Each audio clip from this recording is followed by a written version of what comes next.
Good evening, ladies, gentlemen, non-binary peoples of YouTube who watch my videos, the 4 or 5 of you.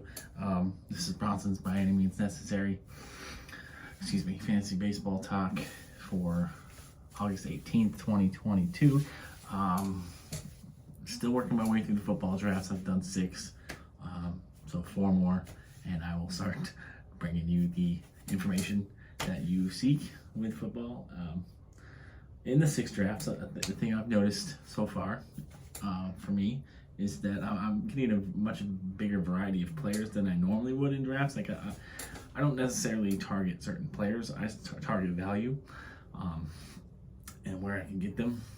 And so, like, I kind of just I take what the draft gives me. You know, I have a formula of I have strategies and formulas I like to practice universally through every draft, but the names of the players don't necessarily mean as much to me as value and stuff like that. So I usually, I wouldn't say I draft the same team in every league, but most years, it's pretty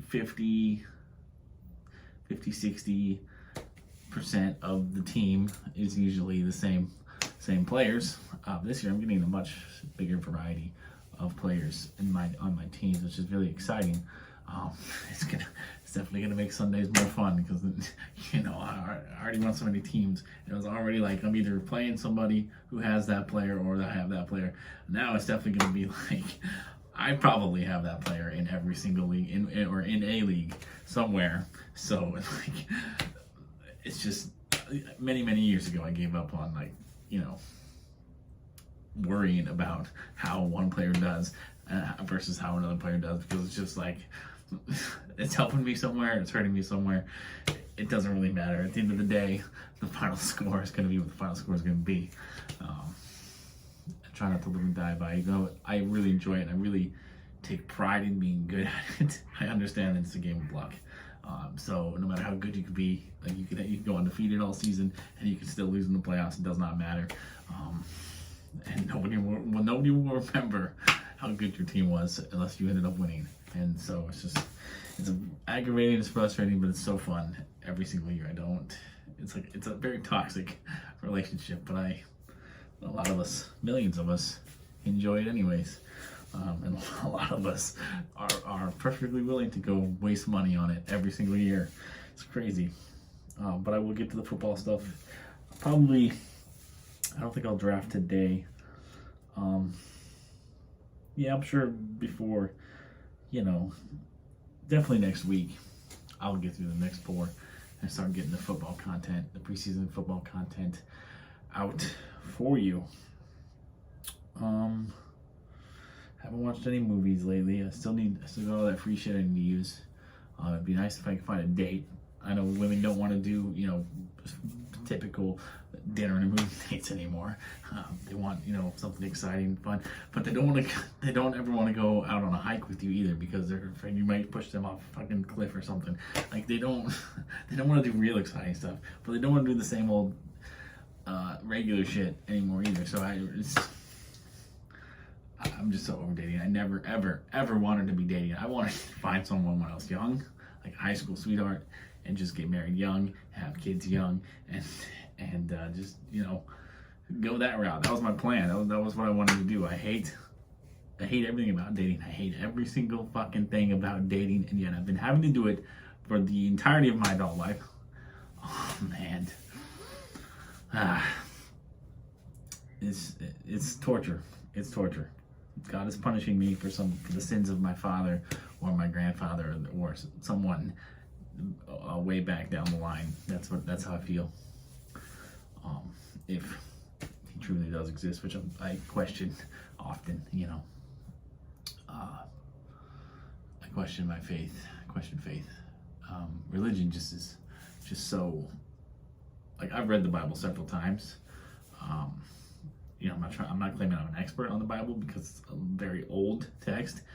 It's very hard to really interpret meaning from everything, but I have read the Bible several times, so I do understand the stuff that is in there, and a lot of stuff that gets preached in churches has nothing to do with what was said in the Bible, or it like contradicts what was said in the Bible, or really the only part that we should really be paying attention to, like all the Old Testament stuff is useful, like it's good reading, it's useful knowledge, I guess, to build like a backstory, maybe, but it's not applicable to today, especially if you go back and you read Acts, which was Paul. If you read Acts, Paul contradicted a lot of the things that went on in the Old Testament, and then Jesus himself also. If you read all of the gospel, Matthew, John, who's the other one? There's a few of them that preach the words of Jesus, and it contradicts a lot of what the OT says too. So the Old Testament is not useful in any way to today's life.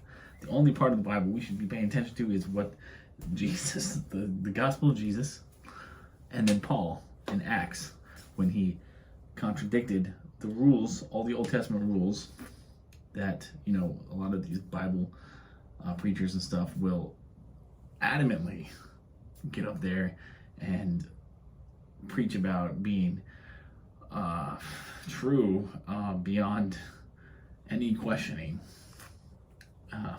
But then you have Paul saying, no, that's not even, we don't have to follow those rules anymore. So it's like, it's like the people who listen to these preachers need to read the Bible for themselves and not just listen to what the preacher says. That's my belief. So I have a hard time with organized Christianity because of the fact that they're just preaching a bunch of bullshit and not even trying to truly live as Jesus would have wanted us to live, correct? So it's like I just ignore them. I just do. My own spiritual journey is, try to live as Jesus would have lived or asked us to live, and not as people of the church want us to live. So,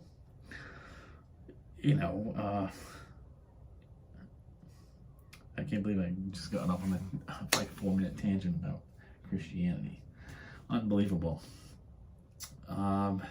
Yeah. What else is there? No, I didn't watch any movies since the last video. Wait, did I? I went to the movies. I filmed on Monday. I went to the movies on Monday, didn't I? Did I film before that or after? I don't remember.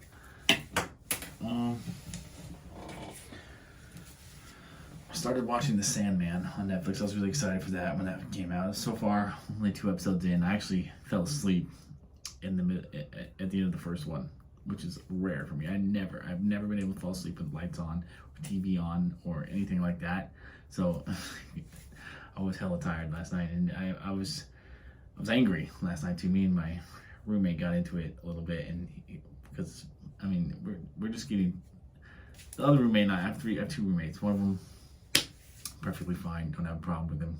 The other one is, a nice guy, but I think I've talked about him before. He's not,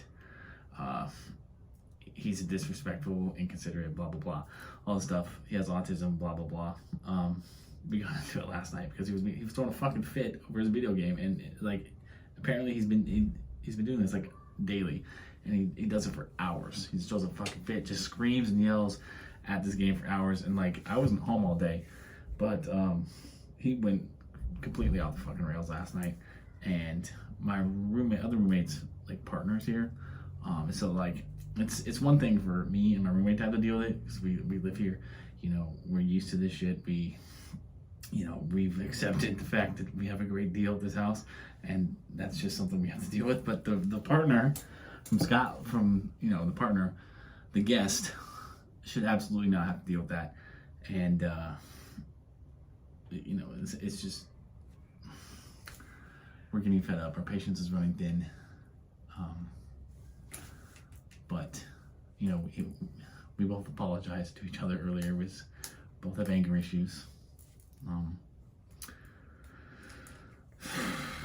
Mine's just more verbal. I'm a very verbally abusive person. I know this about myself. I'm self-aware enough to understand that, and it's a major flaw. But I've never hurt anybody physically. The only fight I've ever been in is with my brother. So I don't let myself take it to that level, because I don't know if I could control myself at that point. Like, I don't want to go to jail for like aggravated assault or manslaughter or anything like that. I'm not interested. So I just keep it verbal. And well, yeah, I know I have anger problems.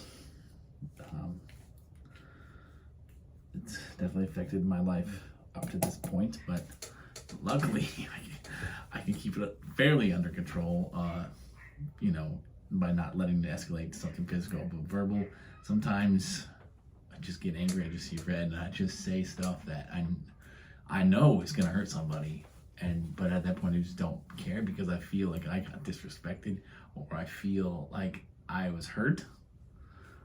So my only goal at that point is to hurt you back and hurt you more than you hurt me. And I again, I'm self-aware. I know this about myself, but in the moment I cannot stop myself. And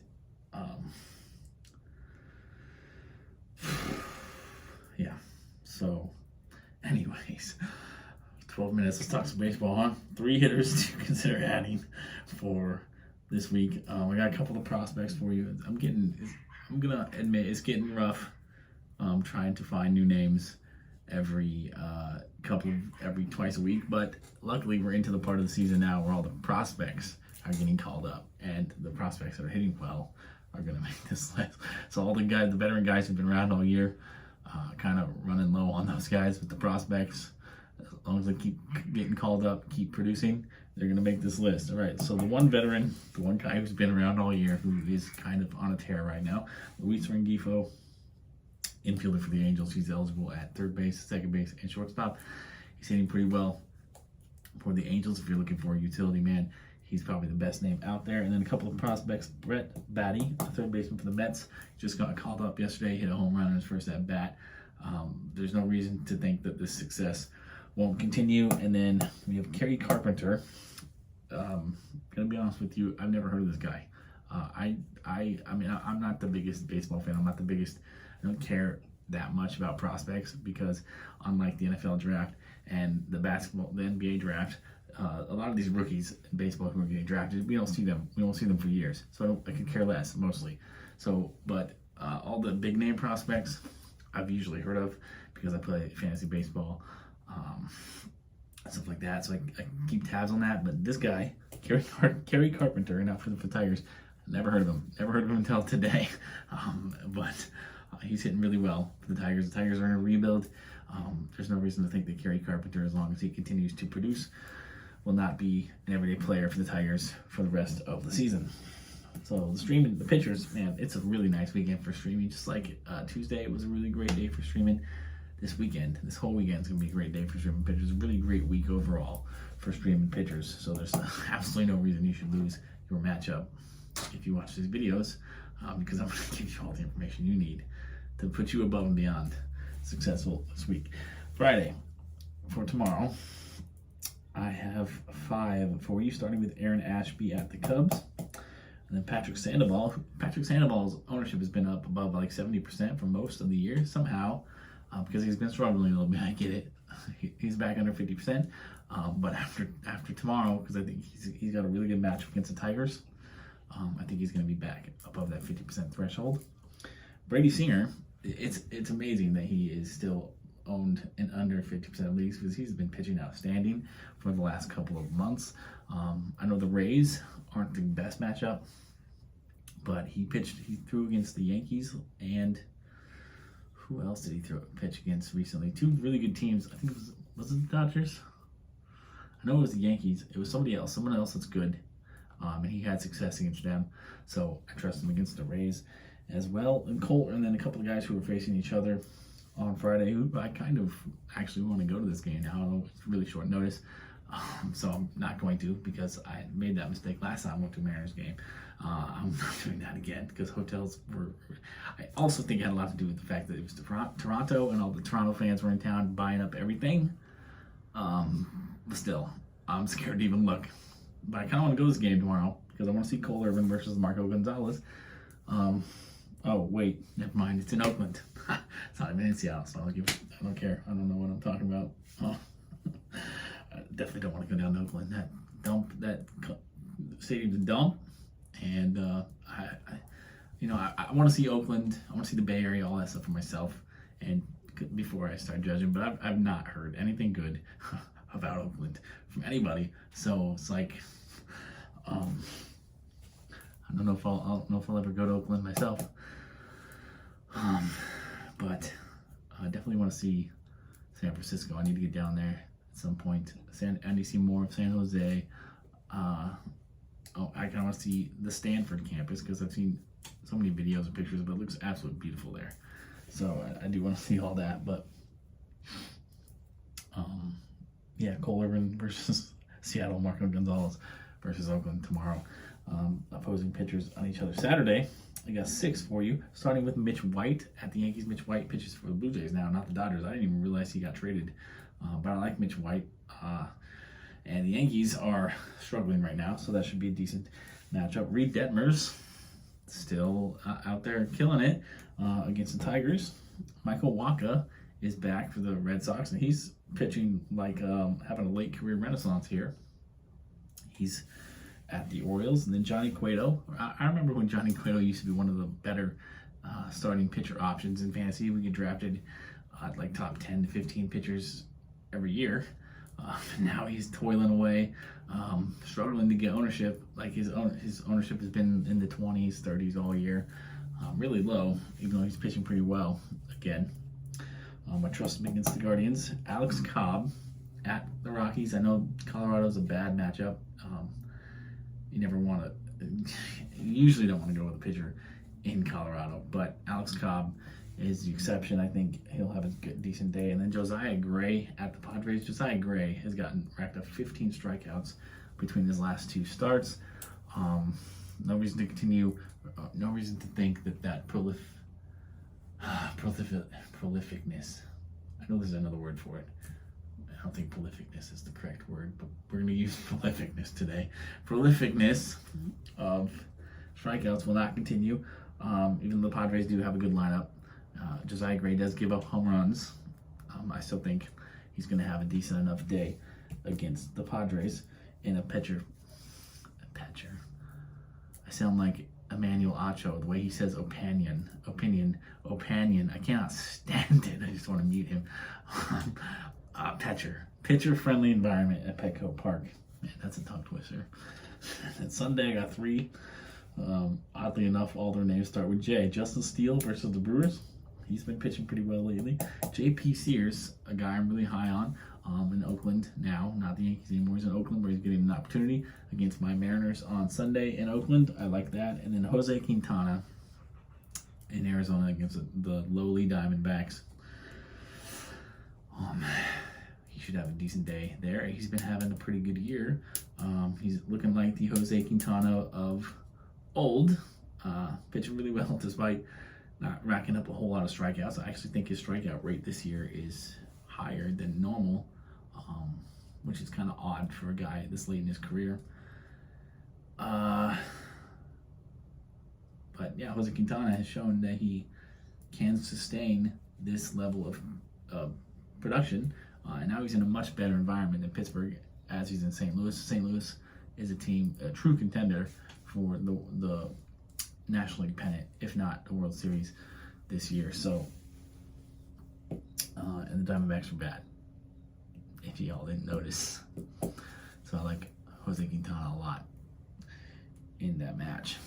All right, we're pushing 20 minutes. I don't have much else to say. I talked a lot. At some point today, I need to go out and get some work done, make some money, but kind of having a lazy day because I slept. So I was up all night because of the weather yesterday. It was freaking miserable. I mean, it wasn't even that bad outside. When I was outside all day, it felt fine. It didn't even feel it. I guess it was 95, 100. Didn't feel like it at all. But last night, after the sun went down, I just got completely fucking miserable. It was like, I swear it was 120 degrees in my room. And then this morning at work at UPS, it didn't cool down at all. We were all sweating our butts off in that hub, even though like we opened the doors, got some airflow. There just was no airflow. Like I don't know what was going on. It's a lot nicer outside right now. It's kind of cool, overcast. It feels like it might rain. Last night was just an anomaly. It's just freaking weird, miserable. So even though I did pass out watching that show, I think I slept an hour, because by that point it was like 2 something, and I had to get up at 3:30 for work. So didn't sleep much. Ended up coming home after work at UPS, sleeping all morning till like 1 o'clock. I think I slept from like, it wasn't even 7. It might have been like 7 a.m. to 1. So usually lately I've been liking to get out and drive at breakfast, because I think breakfast is a lot more chill, a lot less traffic, because most people are at work by that time. You know, you go out around 8:30, 9, most people are at work. So the roads are nice and clear.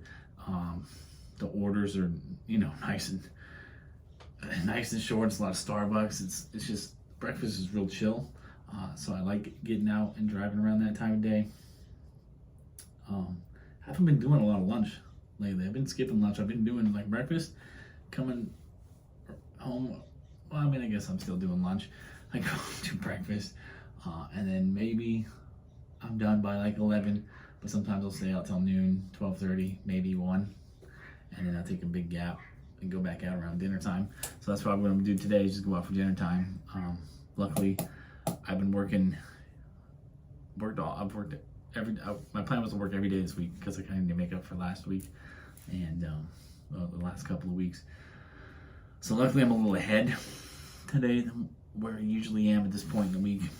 And it's really nice to just be able to just go work when I want, knowing that I don't, like, it's so much different mentally, knowing that I don't have to, you know, get up at a certain time. I don't have to go to work for 8 hours, like an 8-hour block of work, you know, 5 days, 6 days a week. It's nice to know that, okay, yeah, I can work 7 days, I can work 7 days a week, 12 hours a day if I want to. But it's nicer to just work 7 days a week, 2, 3, 4, 5 hours a day, and still make the same amount of money. And you know, I've noticed that it only takes about 5 hours of work for me to make $100 a day. So, you know, if I make $100 a day every day, that's $700. And then, you know, there's days like Saturday, Sunday where I'm out typically all day and make $150, $175, sometimes $200 a day. It's a pretty successful system. And you know, last night I didn't work much because I went out on a road trip. I just worked, I think I did 11 deliveries last night, and made like $80. So it wasn't terrible, it wasn't great, but it was fine. Like I said, I'm a little ahead, so I don't feel pressure to go out there all day today. Tomorrow, Saturday, Sunday, I'll probably go out a little bit more than I have these first 4 days, but still, I did work all 7 days. I will work all 7 days this week and not feel overworked at all. It's really nice to just go out, be able to go out when I want, and you know, when I'm bored or whatever, it's just nice. So again, though, I gotta figure out a way to get more exercise. I bought some rollerblades and didn't realize I had to relearn how to skate. I kind of thought it was like riding a bike. I fell on my butt. And so now I gotta go find a place that's like kind of secluded, isolated, not a lot of people around who are gonna see me falling on my butt, and flat surface, because the cement in my neighborhood is not the greatest. I'm gonna find like a flat surface, like something where I can reteach myself how to skate, because I bought these rollerblades because I want to. I can't stand. I used to love running when I was in high school, but I can't stand running now. I cannot stand it. And my bike, I gotta get my bike fixed. It's probably a simple fix. And I know there's a bike shop close by. The problem is my bike don't fit in my car, and I don't want to walk my broken bike. You have to carry it what would probably be like a half-hour walk. I don't want to have to carry it all the way over there. I don't have no problem riding it back after it gets fixed, but I don't want to carry it over there. So I have no truck to get it over there, so I can't get gotta get my bike fixed, and so I don't really have. I still have my elliptical in my room, but it's so freaking hot in my room all the time. I don't want to use it. So I mean, I was thinking about moving it to the garage, but I don't know. I probably should just do that. I probably should stop talking too. It's been 26 minutes. All right, so I need to get this filmed and uploaded, and then I need to figure out what I'm gonna do when I'm gonna go out and start working and start driving. So. Peace, love, nacho fries. Stay blessed. Good luck. Thanks for watching. Have a good night.